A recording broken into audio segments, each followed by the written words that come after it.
story of the reaction to Justice Merchan's stark warning to Trump that he may put him in jail the next time he violates the gag order.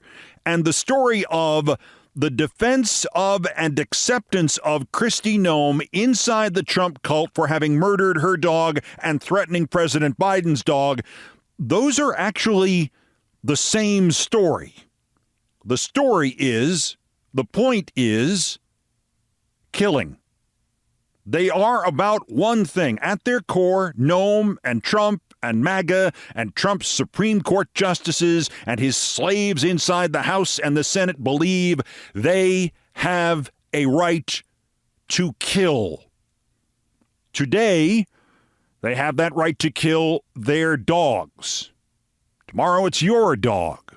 Then, it's the judge. The day after that, it's all the immigrants. Finally, it will be anything and anybody. Do not mistake them. Do not mistake what this is really about. Do not forget that even as chilling a phrase as political violence is itself just a euphemism. Political violence is murder. Individual murder, mass murder, or if the rest of us are lucky, just attempted murder or threatened murder. Every Trump attack on every witness, on every judge, on every prosecutor, on every opponent, on every institution, every stochastic call to end this, every reference to bedlam, every meme of the President of the United States bound and gagged, every Tim Scott refusing to honor the outcome of an election, every reference to patriots and deep states and rigged elections and I am your retribution, they all have the unspoken second half to them. Those who try to stop us will do what we say or we will kill them. 1/3 of Trump supporters who had heard about Noem killing her dog told a YouGov poll that it was acceptable. 29% weren't sure. So the total of Trump voters who would not criticize Noem murdering a puppy was 6 out of 10. Nationwide, 15% of Americans thought it was acceptable. 4% of Biden voters thought it was acceptable. 6 out of 10 Trump cultists support Kristi Noem shooting her dog in the face or are not sure they would criticize her for it. And she has now tripled down on doing this. Politico reports that originally she included her boast about killing her puppy in her first book, which was published 2 years ago, but the editors talked her out of it. Yesterday, she went on CBS again. She lied on CBS Sunday morning, so naturally they put her back on CBS Monday morning. Now she's claimed she was a dog trainer, so she knew what she was doing. And she intimated that she would kill Joe Biden's dog commander. And she lied about meeting Kim Jong-un again and coyly lied that she was taking the story out of the book because of some kind of security concern, when clearly it was just the fact that she could not tell the difference between Kim Jong-un and Molly Jong-Fast. And by the way, the Kim Jong-un lie is three-dimensional lying. Noem says, quote, I should not have put that anecdote in the book, unquote.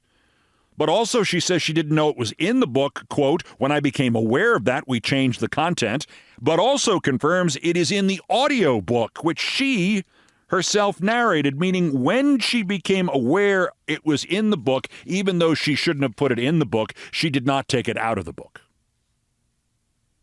And I'll stop here because there are a lot of gravel pits she could drag me into. There are no admissions of mistakes or lies or stupidity, or in Kristi Noem's case, subhuman sadism towards animals. She wanted to tell this story. They stopped her from telling the story 2 years ago. She wanted to put this into Trump's mind and into the minds, such as they are, of Trump's supporters. She wants this thought. Kristi Noem is willing to kill. And back to Trump and Justice Merchan's warning of jail time, which is a little less strong than being reported. Merchan actually caveated it. He wrote, "This court cannot find beyond a reasonable doubt that defendants' statements referenced in Exhibits E and G were not protected speech made in response to political attacks by Michael Cohen," unquote. So when Trump cannot stop himself next time, my over-under is tomorrow, by the way, because it's the day off, each word of what he writes or posts or says, each word will be parsed and litigated, literally, rather than them simply sending a cop car over to Trump Tower to drag him off. And yes, that photo of him in court where it looks like he's farting, and there are two officers behind him, and the one on the left is wearing a mask like she knew it was coming, it's legit. Also, Trump says he'll happily go to jail. Then you have the other thing that maybe is even more disgraceful is the gag order, where I can't I have to watch every word I tell you people. Yeah, you're watching your words. Me a question, a simple question, I'd like to give it, but I can't talk about it. No, you can't talk at all. You're not talking now. A gag order and say you'll go to jail if you violate it. You bet. And frankly, you know what? Our Constitution is much more important than jail. It's not even close. I'll do that sacrifice any day. Boyo, if you will go to jail, I will carry you there on my back. With Trump silenced for the moment, others have taken up the stochastic terrorism Trump has had to set down. Congressman Clay Higgins, the slurring ghost bus clown who has staggered in shame in and out of 4 different Louisiana police departments. "Hey, Judge Asshat," he posted over a picture of Justice Juan Merchan. "We are in contempt of your court. We find your court abhorrent. You and your entire anti-American elitist ilk are repulsive to patriot Americans. Signed, We the People." Anti-American, elitist ilk, patriot Americans, these are more euphemisms. Merchan was born in the nation of Colombia. He grew up in New York. He is the first member of his family to go to college at Baruch and then at Hofstra Law. He is an American success story. Higgins, who washed out of Louisiana State, is an American failure story. Therefore, Higgins's response, like Trump's, is a threat of violence coded in plausible deniability. The irony in this, of course, is that in the trial so far, Trump has had absolutely no plausible deniability. He has left a trail a mile wide. His former company comptroller, Jeffrey McConney, now testifies that Trump directed him to pay Michael Cohen a bonus, not just legal fees, as Trump claimed, as has been central to his defense. There was even a document instructing payments to Cohen's shell company of $130,035, exactly how much Stormy Daniels ended up with Alan Weisselberg's handwritten notation on it that $130,035 was specifically for Stormy Daniels. Trump is incredibly guilty, so guilty that any other defendant would be trying to cut a deal. He won't. He can't, because this is life and death for him. This is why he is hallucinating that there are thousands of Trump protesters out there being held at bay by New York cops just blocks away. You will recall that on April 22nd, he wrote that his imaginary hordes should be, quote, allowed to protest at the front steps of courthouses all over the country. Rally behind MAGA. Save our country. The only thing you have to fear is fear itself. It is the rhetoric of January 6th all over again, and if he escalates to actually urging them to attack the courthouse, don't be surprised. He's getting desperate. And that is, after all, the subtext to what he is saying anyway, and what Clay Higgins is saying, and what Kristi Noem is saying and has done. Do not mistake what we are dealing with. Do not mistake what, in this equation, Kristi Noem represents. And more importantly, do not mistake what you and I represent.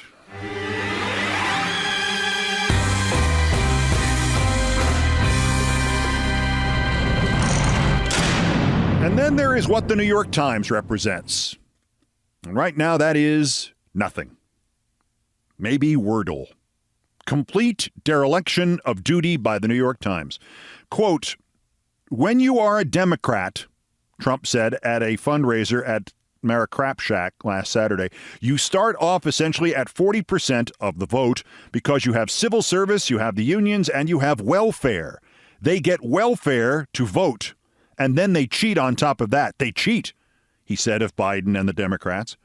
Quoting Trump again, "These people are running a Gestapo administration," unquote. Mr. Trump told donors who attended the event at Mar-a-Lago, his private club in Palm Beach, Florida, according to an audio recording obtained by the New York Times, unquote. An audio recording obtained by the New York Times. Where is this recording? Why has this recording not been made public by the New York Times? Mother Jones magazine made public the recording of Mitt Romney saying of Democratic voters, in essence, the same thing, only pegging the percentage higher. There are 47% who are with Obama who are dependent upon government, and they will vote for this president no matter what. That tape from 2012, that was made public. And in retrospect, the day it was made public, September 17th, 2012, that was the last day Mitt Romney had any chance of being elected president. And the Free Beacon did not hesitate to publish a secret recording of Hillary Clinton distancing herself from the progressive left in 2016. The Obama Reverend Wright recordings, they were published. The Obama budget negotiations secret tape put on the air by CBS News. The cell phone video of Obama about clinging to guns or religion, published by the Huffington Post. Where is the audio recording of Trump? A recording you clearly state, you boast, that you have obtained, New York Times. Where is the audio of Trump himself saying Democrats use welfare to buy 40% of the vote? They get welfare to vote, and then they cheat on top of that. When we all know what welfare is a euphemism for among the racist Republicans. Where is that recording, and why have you chosen not to release it? If you are having any doubts about the New York Times, the paper is now providing new evidence every third day or so that its leaders have lost all contact with reality, and they think still that this is just another election. And worse yet, their leaders think they are being attacked for being even-handed, when in fact they are being attacked for leaning over so far backwards to not appear pro-democratic that they have fallen flat on their faces. And the newest faceplant is from editor-in-chief Joe Kahn. Ben Smith of Semaphore News interviewed him, and as Kahn talked and as Smith published, neither seemed to realize that between them they were garroting the Times' credibility. Smith says he asked Kahn, quote, Dan Pfeiffer, who used to work for Barack Obama, recently wrote of the Times, they do not see their job as saving democracy or stopping an authoritarian from taking power. Why don't you see your job as we've got to stop Trump? What about your job doesn't let you think that way? Joe Kahn then destroyed not only himself but his own paper. Good media is the fourth estate. It's another pillar of democracy.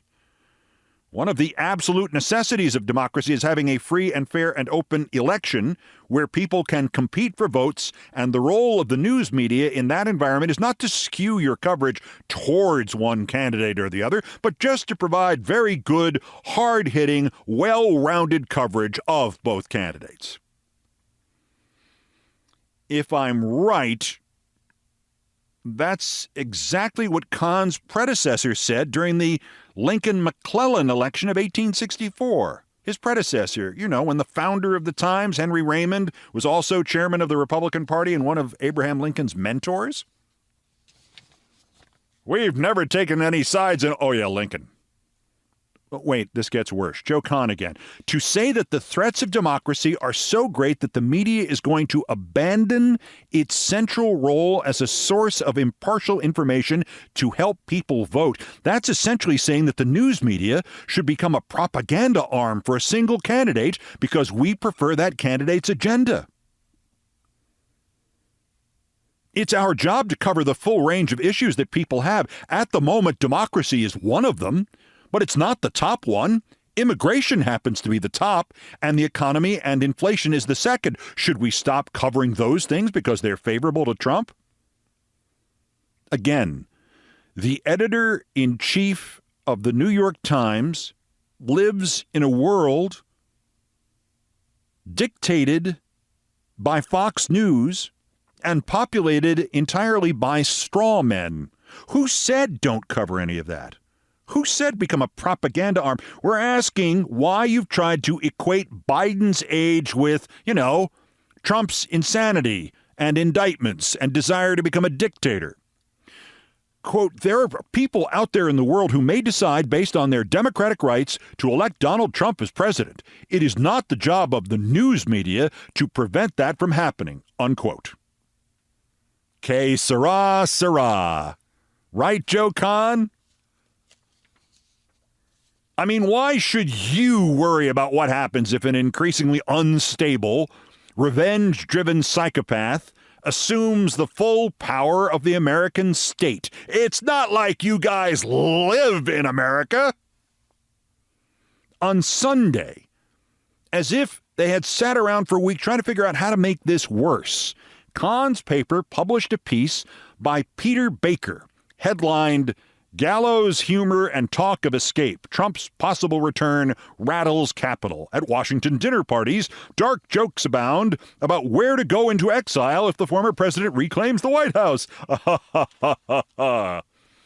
It's not bad enough that the Times is joking around about the country teetering on a precipice like the one Germany found itself in 1932. But starting in paragraph 12 of this jovial piece by that well-known wit Peter Baker, it switched the both sides machine on full blast. There are quotes in there from a Trumpist who explained that all of this was just Trump derangement syndrome and rejoiced that, quote, the chattering class is freaking out. The Times is on quite a roll as it calmly ignores the fact that Trump would try to shut it down or take over the publishing of it or decide what goes in and what can't go in anymore, or jail Joe Kahn or kill the publisher A.G. Sulzberger. I mean, whatevs. At least we have our journalistic principles here in the concentration camp. Not enough? Just put these other two stories together. Those evil protesting students at Columbia. Did you know they refused to talk to conservative shill Peggy Noonan when she went up there to write a column? So a key writer from the New York Times defended Peggy Noonan. And the publisher of the Times is still trying to rationalize his vendetta against President Biden by insisting there is no vendetta. It's just punishing Biden because he won't do an interview with the Times. But the Times is only punishing him on behalf of humanity, not something personal and selfish, like on behalf of the Times. The publisher first, and then we'll get to Peggy Noonan. You will remember that Politico reported that it was A.G. Sulzberger who honked off by Biden's refusal to sit down with the Times, demanded that his paper begin to do stories about Biden's age. The Times denied there was any linkage here, publishing a statement dripping with umbrage and offense, publishing a statement on its website. The statement was anonymous. Yay, journalism. Yay, principles. Then last Tuesday, Sulzberger gave an interview to the Washington Post, part of which the Washington Post published Friday, along with data showing that at comparable stages of their first terms, Biden has done fewer sit-down interviews than his 6 predecessors. He's 26 behind George W. Bush. On the other hand, by the time of the next inauguration, Biden will have moved into first place with the most informal question and answer interviews with the media since 1981. Right now, he's done 422 more of them than Ronald Reagan did, and 472 more than Barack Obama did. But Biden has not done one with the Times or the Washington Post. And nothing in this world is more self-important than the Washington Post, except for the New York Times. I think this is a norm that matters. the Times publisher told the Post, and all our experience shows that when norms like this erode, especially a norm as uncomfortable as the discipline of answering probing questions from independent journalists, they rarely return, unquote. Of course, A.G. Sulzberger didn't mention which norms like this had eroded and then vanished forever, and the Post writer Eric Wemple does not seem to have asked him which norms he meant. But look, if the Times and the Post say norms are eroding, then God damn it, norms are eroding. If you don't like the New York Times coverage, don't give us an interview, Sulzberger continues, but give an interview to the Washington Post, which you have refused to sit down with. Give an interview to the Wall Street Journal, which you have refused to sit down with. Give an interview to Reuters, which you have refused to sit down with. And if you don't like the coverage of any of those organizations, I think that raises a broader question of whether you just want to avoid press scrutiny, unquote. Because as we all know, the press consists of just those four organizations. Times, Post, Wall Street Journal, Reuters, the edge of the universe. Nothing over there except maybe some of the dragons that live out there in the ether. Just those four news organizations in the whole entirety of the universe. The Times, the Post, the Journal, and Reuters. This is especially true for today's voters and younger Americans.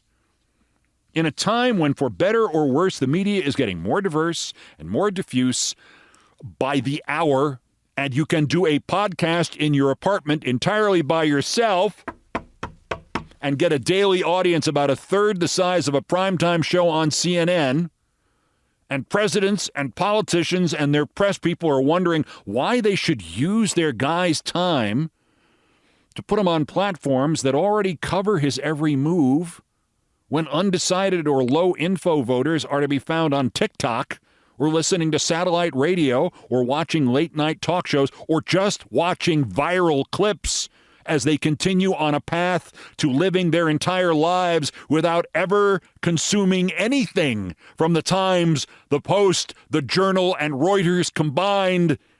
And Reuters? Really? Reuters was your fourth best option? Not even the Boston Globe? Reuters? I think our industry should speak out about this, Sulzberger whined. Whereupon Mr. Wemple of the Post asked the Post, the Journal, Reuters, and everybody else to complain, and found none of them were willing to. First, he said their reticence had, quote, many lame justifications. Obliquely, then he complained for them, quoting statistics that show that of Biden's first 52 television interviews as president, 18 of them were within the NBC Universal family, though only one of them was with NBC Nightly News. The day that the last newspaper is printed, somebody working for it will insist that it's just a phase, and newspapers will be back soon, because the only thing that has not been damaged in the swarm of media earthquakes of the last 3 decades and more is the ego inside the boardrooms of the big newspapers and inside NBC Nightly News headquarters, by the way. Because what's unspoken here is the Times is news, and the Washington Post is news, and the Wall Street Journal is news, and everybody else is not news. Maybe NBC Nightly News is news, but they only got one of Biden's 18 NBC interviews. You know what's not news? The Today Show's not news. They got 6 interviews. Why did they get 6 interviews? They're not news. Newspapers have never gotten over the idea that anybody else was legit, at least not half as legit as they are. Newspapers managed to keep news off radio for the first decade or so of radio. Then they managed to limit how much news the networks and the stations could carry. That lasted till nearly World War II. They tried to monopolize physical space at conventions, at inaugurations, and ballparks. Hell, the Baseball Writers Association of America, which decides all the most valuable players and the other awards and most of the Hall of Famers, they did not even admit writers from websites until 2007, and still, They have never had a radio or television broadcaster in their ranks. Radio, according to the newspapers, was just a phase. All news radio, that certainly was just a phase. Television was just a phase. Cable was just a phase. All news cable was just a phase. The internet was just a phase. If you haven't given the New York Times a one-on-one, you're not really president, are you? That's the norm that matters, and all experience shows that when norms like that erode, something bad will happen.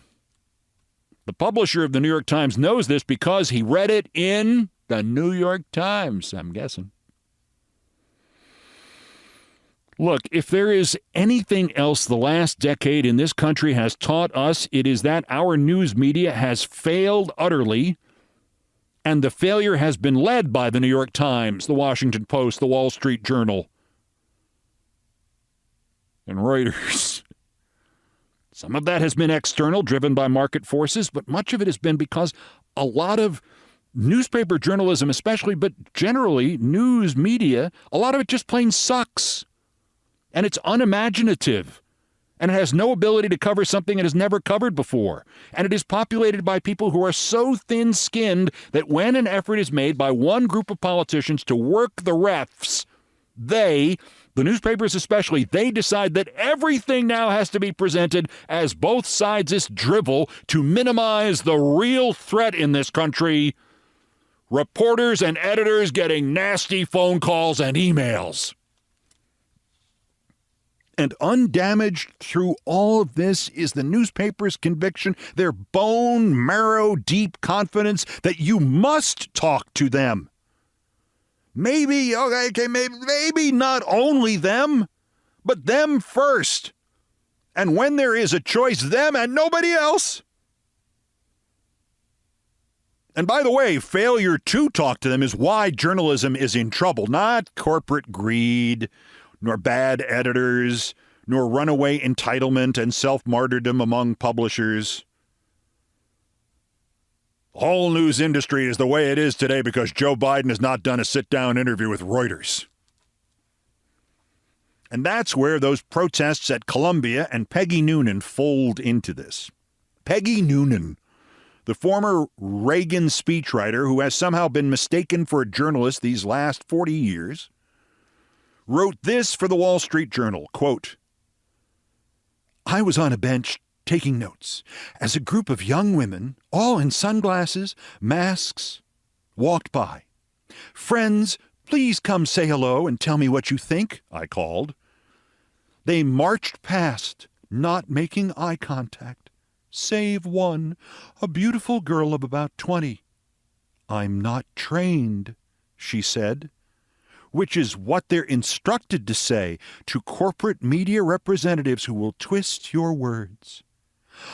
"I'm barely trained. You're safe," I called, and she laughed and half halted, but her friends gave her a look, and she conformed. Unquote. I'll skip, for the most part, the fact that right in that one paragraph, Peggy Noonan revealed that she actually admitted to lying to that 20-year-old woman by claiming her working as a writer for CBS Radio, WEEI in Boston, 3 years at the White House, then 38 years at ABC, CNN, NBC, and the Wall Street Journal, the editorial page of the Wall Street Journal, no less, that anybody with a resume that skinny is, quote, barely trained. "I'm not trained. I've just been doing this for 6 times her lifetime." My interest in this quote is that it was then screenshotted and tweeted out by Peter Baker of the New York Times. When we last saw Mr. Baker, he was writing an end-of-the-world apocalyptic story about where everybody was going to move to if Trump became president, while writing everything he could possibly write to make sure that Trump becomes president. And before that, Mr. Baker was quoted in a story countering the idea that publisher Sulzberger and the Times were really avenging themselves against Biden because he had had the nerve to not talk to them. I've never heard AG say anything like that and can't imagine he ever would. So Baker screenshots this Noonan quote, which the Columbia protesters are wrong because they wouldn't give her a quote, and they are conforming. And they are obviously slandering those like herself who are falsely being accused of being corporate media word twisters just because they happen to work for Rupert Murdoch. And as always, that's why Peggy didn't get the story. And Baker, who insists his boss would never wield payback against a president for not explaining his cause or engaging Times journalists, Baker adds his own tut-tusk and his own tisk-tisk quote, when protests are not actually about explaining your cause or trying to engage journalists who are there to listen, unquote. I will say something now that will never, ever, ever sink into the skulls of Peter Baker or Peggy Noonan or the New York Times or the Wall Street Journal or large swaths of television news or lots of podcasters. Wait till you hear what David Plouffe has planned for a podcast. But let me say this to all of them. A protest is not staged just so that Peggy Noonan can get quotes for a column. A president does not enact policy just so that the Times can ask him about it in a one-on-one with him. A White House media strategy does not just exist so the Post can grill him for 2 hours in a ritual that has almost no value to the White House if ever it did. And a presidential election in which one guy is going to try to get rid of elections is not just about testing the Times to see if it can be balanced. And newspapers that continue to behave as if this is 1953 and nothing happens until you read about it in their pages, they are the primary reason that when a nation turned to them for analysis and reality and truth in these unprecedented times when all the other guardrails failed, instead of giving them answers, the papers ask things like, is Biden's age now a bigger problem than Trump's indictments? The Times asks questions like that, rather than answering questions like, where's that Trump 40% recording that you've been suppressing?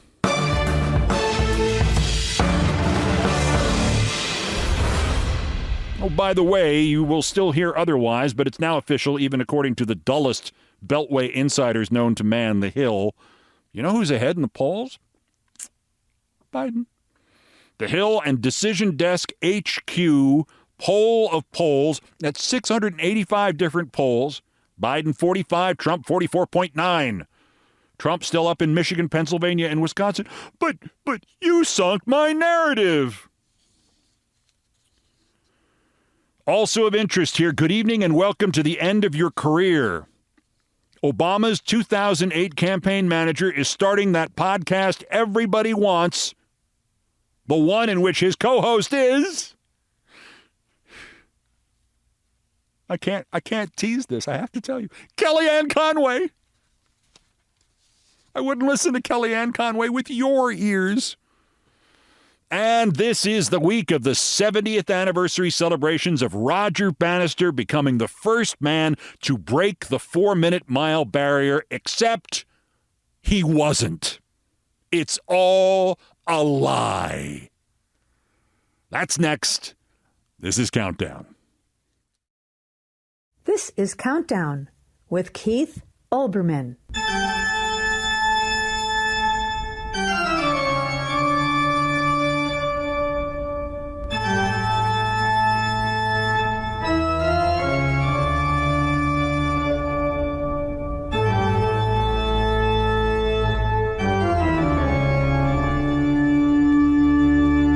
Still ahead of us on this edition of Countdown, it is one of the most famous events in sports history. The unforgettable moment when something impossible happened.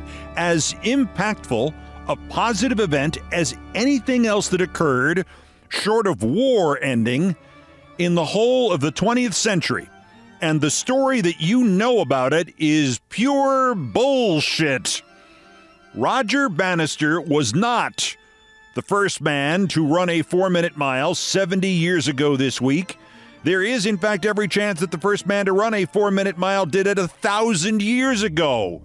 Ahead in Things I Promised Not to Tell, mashed up with the Sportscast. But first, as ever, there are still more new idiots to talk about. The daily roundup of the miscreants, morons, and Dunning-Kruger effect specimens who constitute today's worst persons in the world in less than 4 minutes. The Bronze Worser. Speaking of sports, the Detroit Tigers baseball team. It was their turn to unveil those new City Connect uniforms.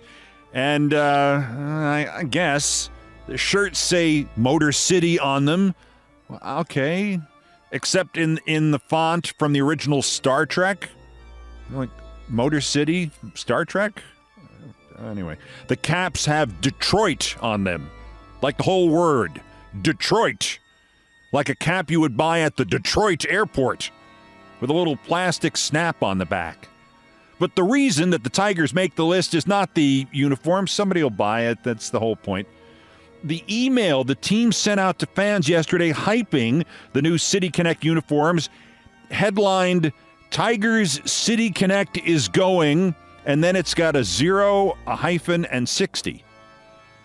Now, somebody thought that phrase would read as if it meant 0 to 60, as in miles per hour. 0 to 60. Somebody who has never had anything to do with baseball before or any other organized team sport, because when a baseball fan sees 0-60, it just reads Tigers Connect is going 0-60, as in the sports way of describing a team's one-loss record.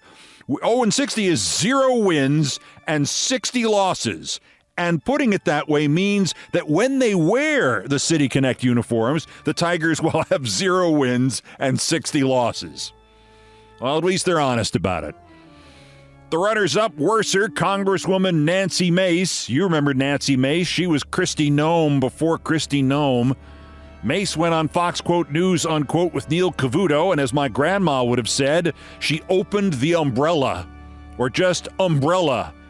What Grandma meant was code for a polite version of this expression. I guess I don't mind that you shoved the umbrella up my backside. Just don't open it. Shortened, for propriety's sake, to umbrella. Grandma had class. Mace, not really. Mace and the other anti-Semites in her party have spent decades blaming George Soros for everything except how quickly milk goes sour. It's all anti-Semitic, it's all grotesque, it's all dangerous, but now Nancy Mace has taken it an extra step. She has umbrellaed. She's accused Soros, the guy the Republicans think is the evil Jewish trope pulling the strings behind everything. She's accused him of trying to destroy Israel. Quote, you've got Palestinian rights groups that are funded by George Soros. Neil Cavuto, who must think he's in purgatory and being forced to pay off his sins by doing this show on Fox forever, replied, there's no proof that these are funded by George Soros. Mace then smiles stupidly and says, we'll agree to disagree, I guess. Nancy Mace has made a fool of herself so many times that one wonders if it's legit, if she's really that stupid. And one wonders if she even knows that Israel, let me tell you, Israel is run by the Jews. Umbrella, Nancy Mace. Yeah, George Soros is funding pro-Palestinian groups. The winner, though, the worst, David Plouffe, the campaign manager for Barack Obama in 2008 and apparently still living in 2008. Look, when it comes to throwing stones about making oneself relevant again in the political world via podcast, I don't even have gravel. However, Mr. Plouffe has decided that he will be co-hosting a new podcast later this month called The Campaign Managers, in which he and his other co-host will, quote, look at the race objectively and hopefully provide some context and what the other side may be thinking, that for those who want to know what is really happening with the electorate, not just each side's spin, will find valuable and distinctive. Now, who on the right could be that co-host who could fulfill such a rare role, providing a glimpse of objectivity and perspective while supporting Trump? Well, naturally, Kellyanne Conway. David Plouffe and Kellyanne Conway to co-host podcast.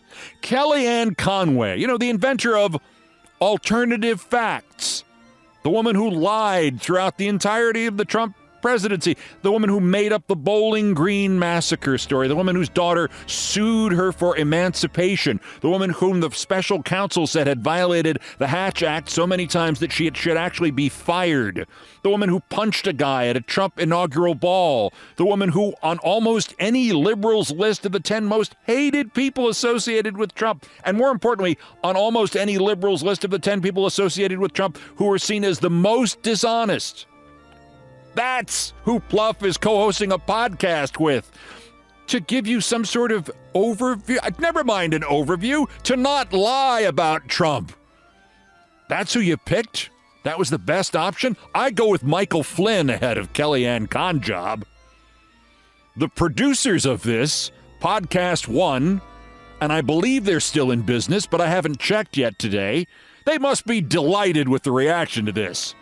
As of late yesterday afternoon, Plouffe's tweet announcing the podcast had gotten 160 likes, 373 reposts, and 2,800 comments. And I didn't see one good one in there. Conway's tweet got 357 likes, 198 reposts, and 860 comments. I believe, I'm not too familiar with this, I believe it's called being ratioed or pistachioed. What is something like that? So why on earth did Plouffe do this? I mean, this is throwing out your public credibility in one fell swoop. No Kristi Noem multi-day descent into the abyss. No long, slow self-immolation like Marjorie Taylor Greene. This is 1 minute, you're popular, you're the guy who got Obama across the finish line, and the next minute, you're Kellyanne Conjob's token liberal. This is my understanding of the whole situation. For the last decade, it has been clear to me that the primary source of background information, positive, negative, otherwise, about the Trump presidency for journalists, especially at TV networks, was Kellyanne Conway. For all her public abuse of liberals and Democrats and journalists and America, apparently she could not stop dishing to journalists. Twice I was told, and once by Katie Tur, you can't say that about Kellyanne. She's my go-to source. This is the kind of thing in an insulated, disastrously incestuous world like Washington that can seem to be not just important, but decisive. Well, sure, she's still a primary advisor to a madman, our Hitler, bent on ending American democracy, but she's got such great stories, and she keeps us in the know. And imagine the pairing, Obama's campaign manager and the only one of Trump's campaign managers who didn't go to trial yet. Those morons out there will love this podcast. They really think this way. David Plouffe, co-host with a woman that Saturday Night Live presented as Pennywise, the evil Stephen King clown from It. Co-host of The Campaign Managers, because I guess the other title, so much both sidesism that blood will spurt out of your ears, must have already been taken. Today's worst person in the world!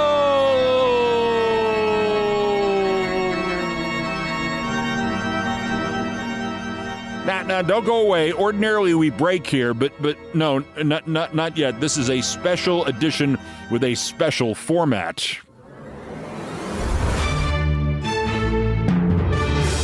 It's mashup time, a special edition of Things I Promise Not to Tell and Sports Central Center.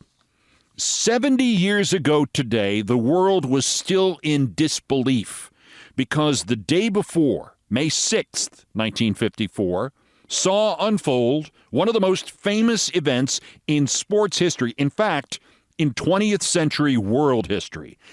And everything you may have ever heard about it is wrong.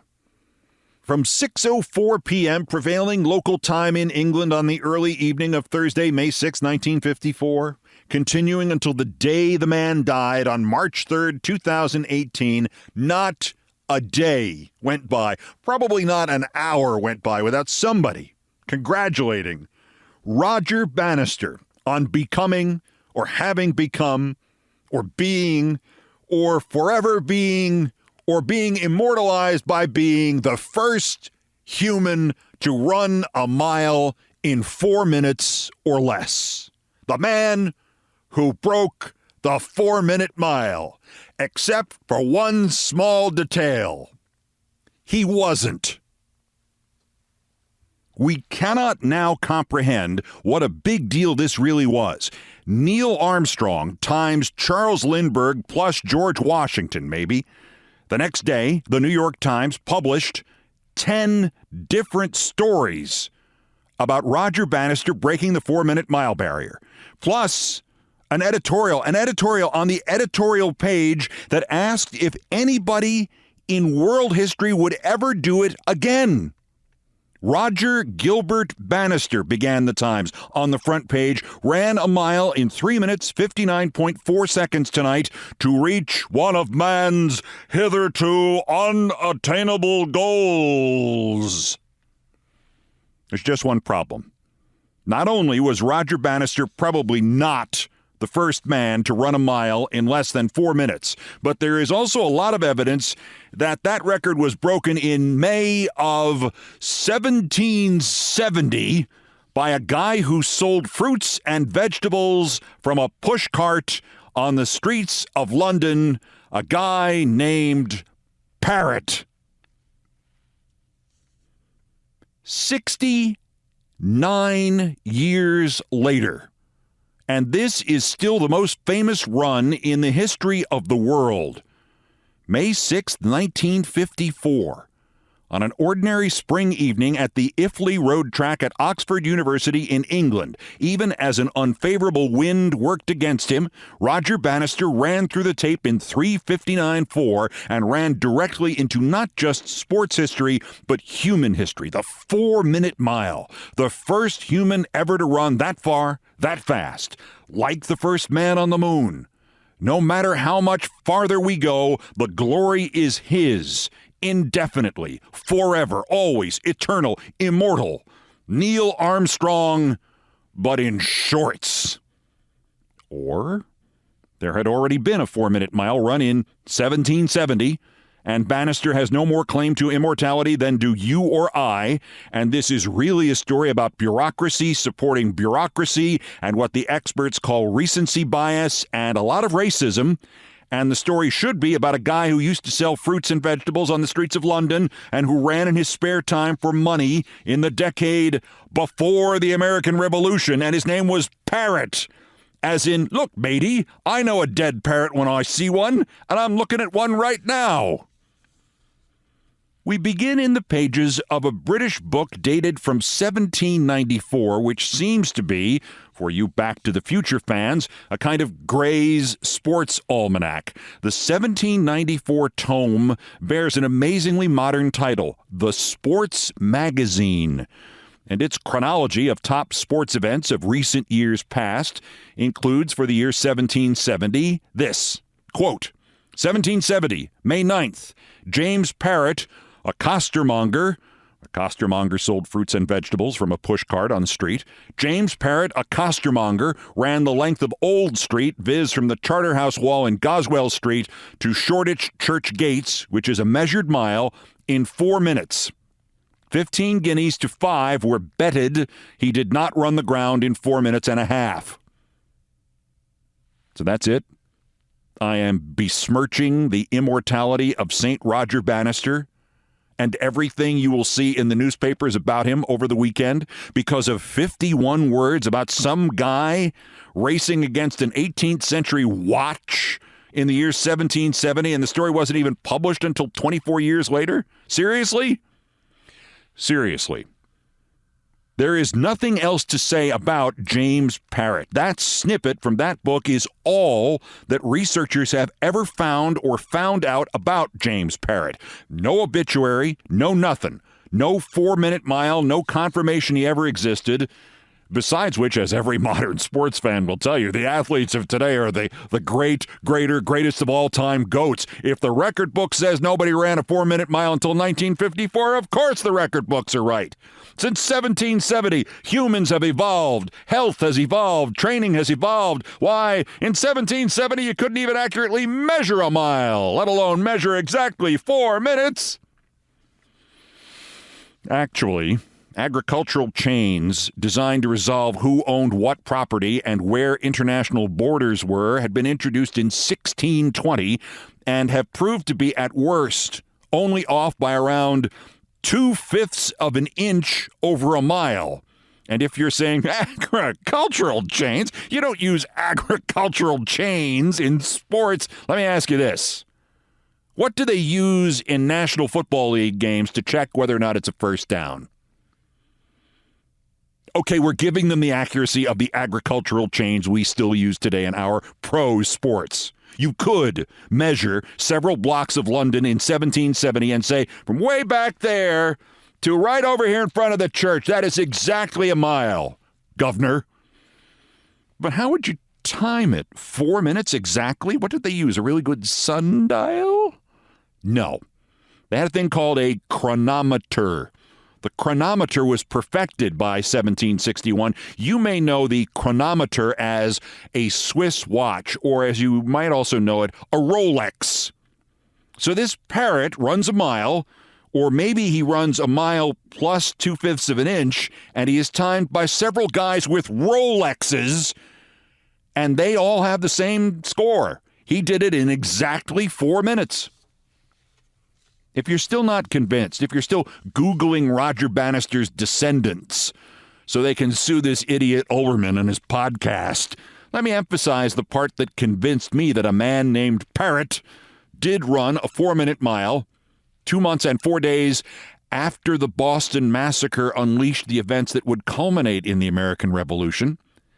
Permit me to reread that last sentence about James Parrott's run from Gray's Sports Almanac, from the Sporting Magazine of 1794. Quote, 15 guineas to 5 were betted he did not run the ground in 4 minutes and a half.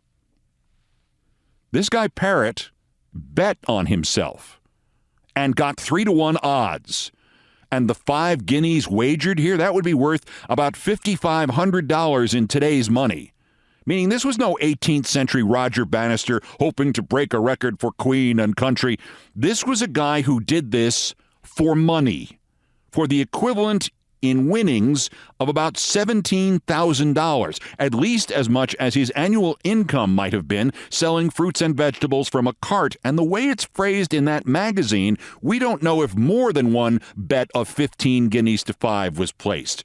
He might have won $34,000 or $51,000 or $510,000. Because this was for money, the loser or losers who bet he could not finish the race in 4.5 minutes had to be satisfied that he had done it in less than 4.5, in this case in 4. As we know from our own times, losers now like to claim they didn't lose and will go to any length to convince others they did not lose. But James Parrott got his money, which means that the loser or losers believed James Parrott really raced a mile and did it in 4 minutes. I'm sold. Antiquated books and 4-minute miles run 183 years before the first 4-minute mile, and costermongers and agricultural change, they may come and go and may be trustworthy or untrustworthy, but money is money. And James Parrott was given the equivalent of his annual salary at least once because somebody who thought he could not do it agreed, yeah, I was wrong. He really did just run the mile in 4 minutes. Now, of course, the whole account in the book could be wrong. I'm old enough that I was actually on the air doing sportscasts on the radio network of United Press International on April 21st, 1980, when Rosie Ruiz, quote, won, unquote, the Boston Marathon. Then it turned out 2 people had seen Rosie Ruiz burst out of the crowd of spectators on Commonwealth Avenue and start running alongside the men runners. And then it turned out that while she was supposedly completing the 1979 New York Marathon, she had struck up a conversation with a freelance photographer on the subway. And the 2 of them went to the finish line together, and Rosie Ruiz then told officials she had just finished the race, and Rosie Ruiz was a total fraud in 2 different marathons. Maybe the 1774-minute mile of James Parrott was just inaccurate. Maybe it was just an inside joke, or a misheard rumor, or a typo, or he took the subway with Rosie Ruiz, or it was a joke by whoever wrote the book. I've told you the story before about the 1912 St. Louis Browns second baseman named Proctor, and nobody could find anything about him, and then it turned out Proctor was the Western Union operator who used to make up all the official scorecards after each game, and one day he decided he always wanted to be a Major League ball player, so he put himself in the scorecard? Maybe James Parrott was the author of this, the sports magazine. Or as 4-minute miles and Monty Python jokes go, now that's what I call a dead parrot. So if it's a mistake, if it's a typo, if it's a hype job, if it's Rosie Ruiz, if it's Lou Proctor, Roger Bannister is safe. No, he's not, because there was also a runner named Powell, and Powell in 1787 said he could run a mile in 4 minutes, and he wasn't messing around. He bet 1,000 guineas that he could do it, $1.1 million in today's money. And not only that, but he ran on a famous English running track near Hampton Court, and 5 days before Christmas of 1787, he ran a time trial so that the gamblers could all come over and see what shape he was in and whether they should bet for him or bet against him. And he did it in the time trial in 4 minutes and 3 seconds. And when Powell said the bettors could see what shape he was in, he really meant it. He was dedicated to his cause. 5 days before Christmas, and this guy ran a mile naked. All that was in the papers. What happened in the actual race? We don't know that. Nobody has ever found that newspaper. Nobody's ever found an account of the race, only the time trial. So we have to go under the assumption that Powell never did better than 4:03. But once again, Roger Bannister's 4-minute mile has withstood the test of time, kinda. No, actually, it hasn't. There's also another guy named Weller. Weller was famous enough as a professional runner of the time that when he said he could run a mile on the Banbury Road in Oxford, the newspapers of the day all showed up to preview it, to talk about his 2 brothers who were also professional runners, and to cover his attempt on October 10th, 1796. And there it is in the papers. Weller of Oxford runs a mile in 3 minutes, 58 seconds. Not only 158 years before Roger Bannister, but a second and a half faster than Roger Bannister.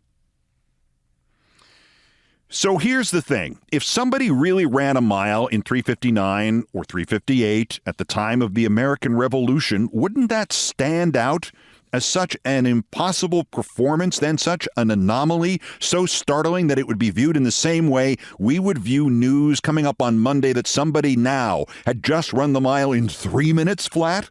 I mean, if somebody ran the mile in 3 minutes flat, we would check to see if the guy was a space alien or a time traveler.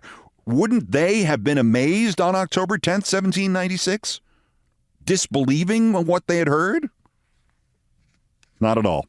And that's the second half of the story of the day Roger Bannister did not break the 4-minute barrier. Research and computers and simulations show that people in the 1780s were consistently running the mile in 4 minutes and 18 seconds, 4 minutes and 20 seconds, 4 minutes and 15 seconds. If the info about Weller is right, 3 minutes and 58 seconds. All the time these numbers were being put up by all kinds of runners. So a 4-minute mile would have been great, but not out of context, not in 1796. And then you have to ask, if it happened, where are all those records? Who were all those 4-minute 18 guys and 4-minute 3-second guys and 3:58 guys? What happened to the records?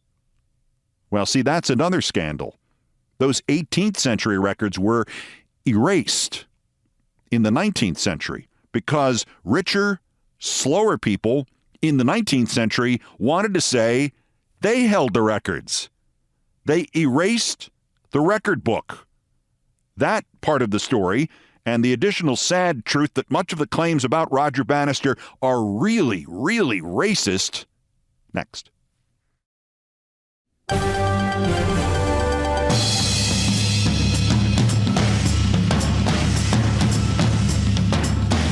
We know Roger Bannister really did run a 3-minute and 59-second mile on May 6, 1954 in England. It was timed and announced to a waiting crowd by no less a figure than Norris McWhirter, who was later the founder or co-founder of the Guinness Book of World Records. And everybody who was there saw history and was part of an impossible dream coming true. And as I mentioned earlier, the next day, the New York Times actually had an editorial asking whether or not anybody would ever do it again. There is considerable evidence, as I've laid out here, that it was done before, like 200 years before. But if you are still not convinced that no matter what else it was, Roger Bannister's 3-minute, 59.4-second mile on May 6, 1954 was not the first 4-minute mile. If James Parrott and the naked runner Powell of Hampton Court and Weller 1796 don't convince you, there is also this.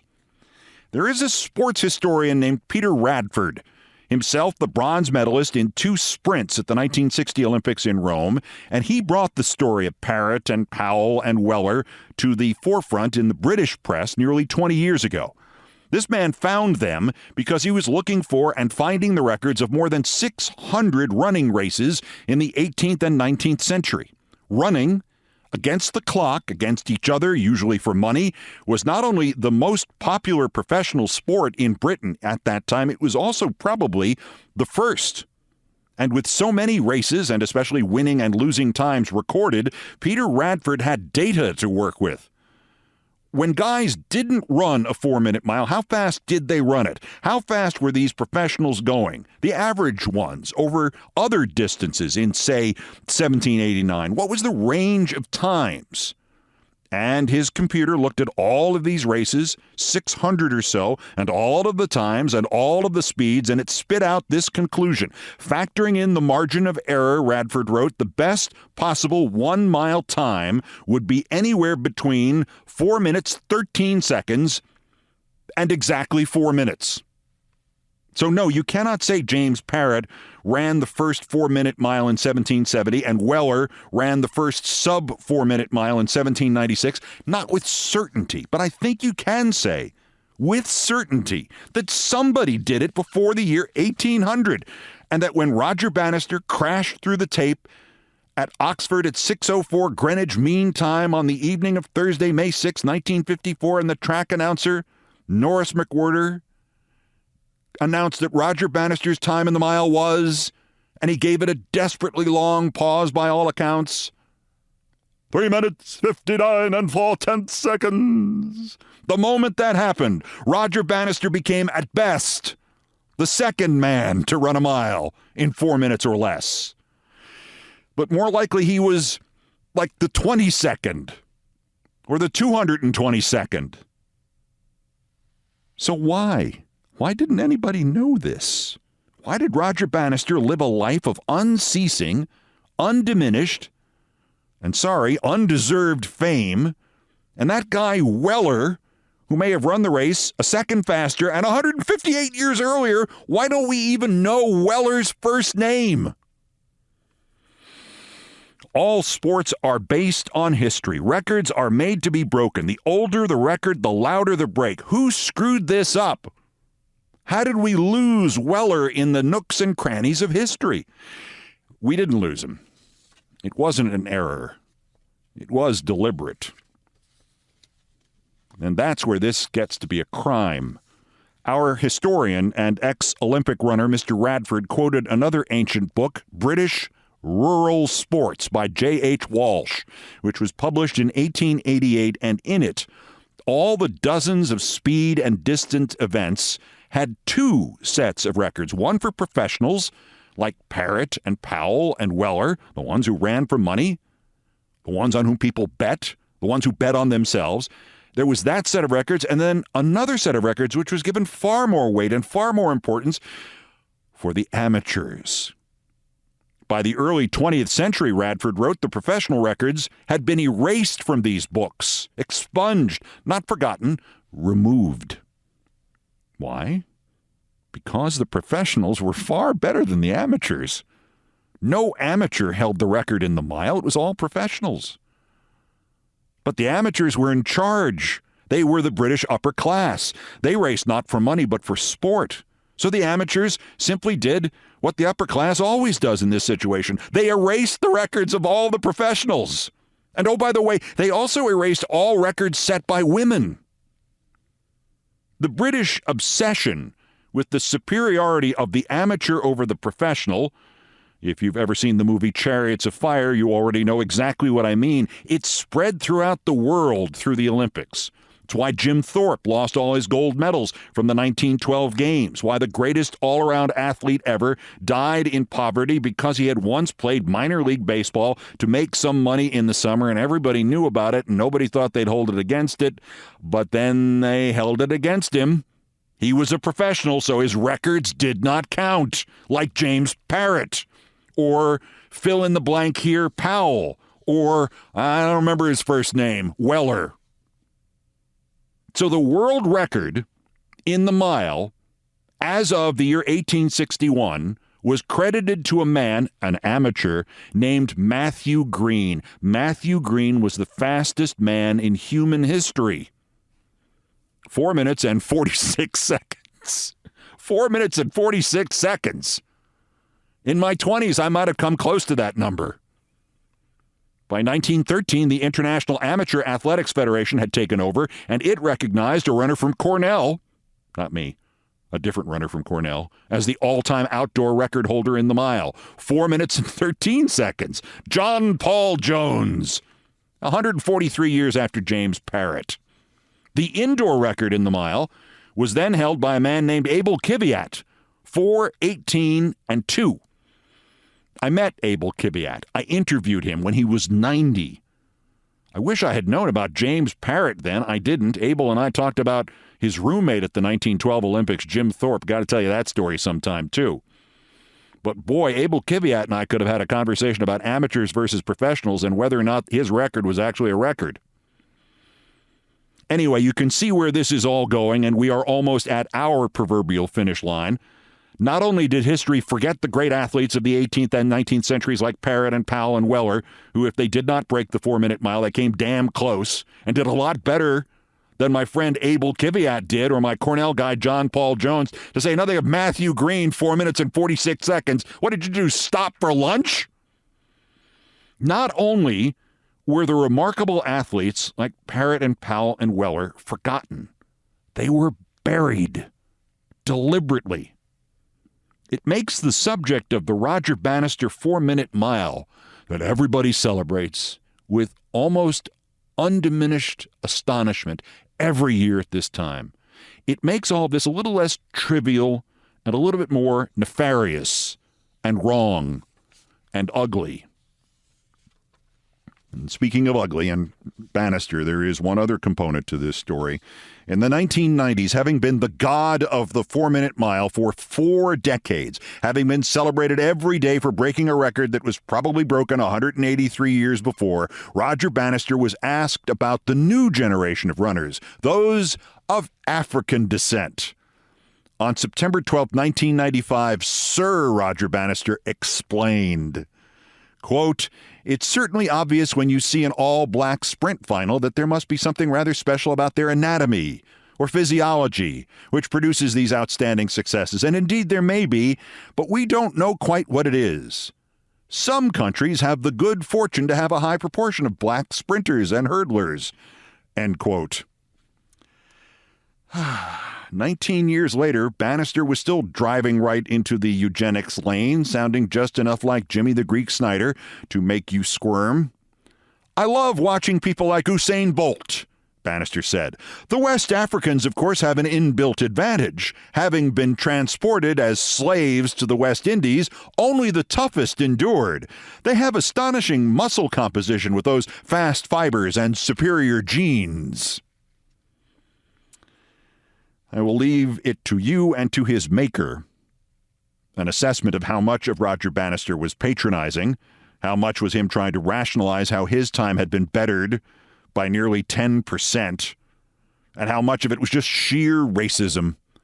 But I will note that in what Bannister said is another reason to believe that the idea that he was the first human to run a 4-minute mile is laugh-out-loud ridiculous.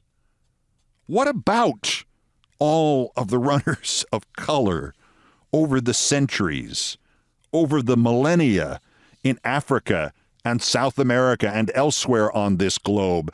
By Bannister's own disturbing logic, certainly some of them must have beaten him to breaking the 4-minute tape. No? Let me close with this. I don't know for certain who ran the first 4-minute mile or when. For all we know, it was broken 2,000 years ago, and for that matter, so was the present world record of 3:43.13. Might have been James Parrott or Powell or Weller, whose first names we don't know, or someone so lost to history that we don't know their first name or their last name or their country. We don't know who it was. But no matter what you hear or see or read in this weekend ahead, it sure as hell was not Roger Bannister.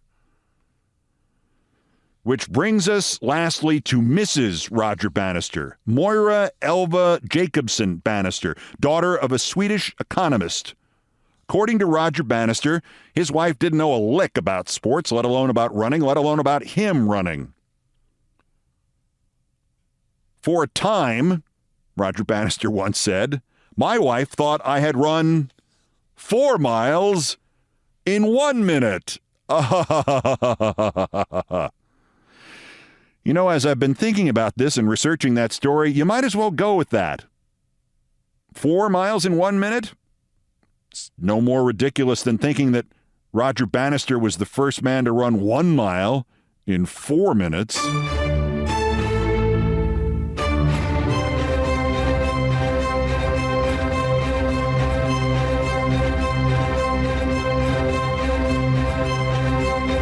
I've done all the damage I can do here. Thank you for listening. Countdown musical directors Brian Ray and John Philip Chanel arranged, produced, and performed most of our music.